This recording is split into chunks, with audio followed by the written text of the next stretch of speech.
বন্ধুরা, আশা করি সবাই ভালো আছেন। তো বন্ধুরা, এখন আমি যে বিষয়টা নিয়ে কথা বলবো সেটা হচ্ছে শাকিব খানের যে তুফান ছবিটা, এই ছবিটা টোটাল মাল্টিপ্লেক্সেন থেকে 3 সপ্তাহ শেষে কত কালেকশন হয়েছে সেই বিষয়ে কিন্তু একটা ডেটা এসেছে, সেই বিষয়ে কথা বলবো।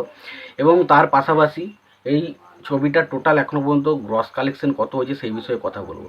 তো আশা করব ভিডিওটা খুবই ইন্টারেস্টিং হবে, ভিডিওটাকে শেষ পর্যন্ত দেখবেন। আর চ্যানেলটায় নতুন হয়ে থাকলে অবশ্যই চ্যানেলটি সাবস্ক্রাইব করে নিয়ে পাশে বেল আইকনটা অবশ্যই প্রেস করে দেবেন। তো এখন যে কালেকশনটা আমি কথা বলবো সেই কালেকশনটা কখনোই আমার কোনো পেজ থেকে পাওয়া নয়, এটা অফিসিয়ালি বলতে গেলে কালেকশন। তার কারণ এই ছবির যে পরিচালক রায়ান রাফি, তার ফেসবুক পেজ থেকে কিন্তু এই কালেকশনের আপডেটটা পাওয়া গেছে। তো সুতরাং ধরা যায় এই কালেকশনের যে আপডেটটা এটা পুরো অথেন্টিক, এবং এটা যেহেতু একটু এই ছবির যারা মেকার্স আছে তারাই যেহেতু শেয়ার করছে, তো আশা করা যায় এই ছবিটার যে কালেকশনটা এটা পুরোপুরি সঠিক একটা কালেকশন। তো সেই কালেকশনটা কী বলেছে সেই বিষয়ে কথা বলবো। তো তার আগে প্রত্যেকটা বন্ধুকে অনুরোধ করে রাখবো, যদি চ্যানেলটায় নতুন হয়ে থাকেন অবশ্যই চ্যানেলটি সাবস্ক্রাইব করে নেবেন। আর যদি ভিডিওটি আপনাদের পছন্দ হয়ে থাকে অবশ্যই ভিডিওতে লাইক, কমেন্ট এবং শেয়ার করতে ভুলবেন না। তো প্রথমে যদি আমি আসি, তো রায়ান রাফির অফিসিয়াল পেজ থেকে যে কালেকশনটা উঠে আসছে, এই ছবিটা 3 সপ্তাহের শেষে যে মাল্টিপ্লেক্সের গ্রস কালেকশন করেছে সেটা হচ্ছে 13,45,00,000 টাকা। 13,45,00,000 টাকা শুধুমাত্র গ্রস কালেকশন। আমি কিন্তু নেট কালেকশন বলিনি, মাল্টিপ্লেক্সের গ্রস কালেকশন 3 সপ্তাহ শেষে হয়েছে 13,45,00,000 টাকা।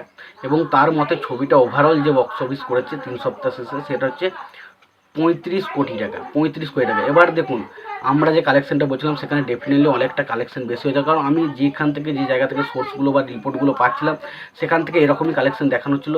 হয়তো হতে পারে যে এই ছবির যে কালেকশনের কথা হচ্ছে 35 কোটি টাকা, এটা শুধুমাত্র হয়তো বাংলাদেশের সিঙ্গেল স্ক্রিনে এই সমস্ত কালেকশানে ইনক্লুড করা হয়েছে, বাট এখানে মনে হয় না যারা ওভারসিজ কালেকশন থেকে কত কী হয়েছে সেই বিষয়ে কোনো ইনক্লুড করা আছে। কারণ যদি সেটা করা হয় ওভারঅল কালেকশনটা মনে হয় 40 কোটি প্লাস কিন্তু হতে চলেছে। এবং যখন ছবিটা লাইফ টাইম কালেকশন আসবে দেখবেন ডেফিনেটলি যে কালেকশনটা দেখাচ্ছে সেটা থেকে কিন্তু অনেকটা বেটার দেখাবে, এটা আমার মনে হয়। এবার তারা যেহেতু কালেকশনটা দিয়েছে 13,45,00,000 টাকা, এখনও মাল্টিপ্লেক্সের কালেকশন এটা ধরতে হবে, এবং ওভারসিজ কালেকশন এবার টোটাল ছবিটার কালেকশন আমরা এখনও 35 কোটি প্লাস কিন্তু কালেকশন ধরে এগোতে পারি। তো ডেফিনেটলি কালেকশনটা বেশ ভালো, এবার দেখার মতো বিষয় হবে। এবং এর পাশাপাশি এটাও বলে দিই, এই ছবিটা মানে শাকিব খানের যে তুফান ছবিটা, এই ছবিটা অলরেডি বাংলাদেশে যে সমস্ত টপ 5 যদি ওই বক্স অফিস কালেকশন করা ছবির কথা বলি, তো সেখানে ডেফিনেটলি 2 নম্বর জায়গাটা করে নিয়েছে। এটা কিন্তু বেশ ভালো একটা জায়গা। এবার দেখার মতো বিষয় হচ্ছে ছবিটা আর কদিন বাদ আর কতদিন কালেকশন করলে ছবিটা অলরেডি 1 নম্বর জায়গাটা অর্থাৎ প্রিয়তম ছবির রেকর্ডকে ব্রেক করতে পারে, সেটা দেখার মতো বিষয় হবে।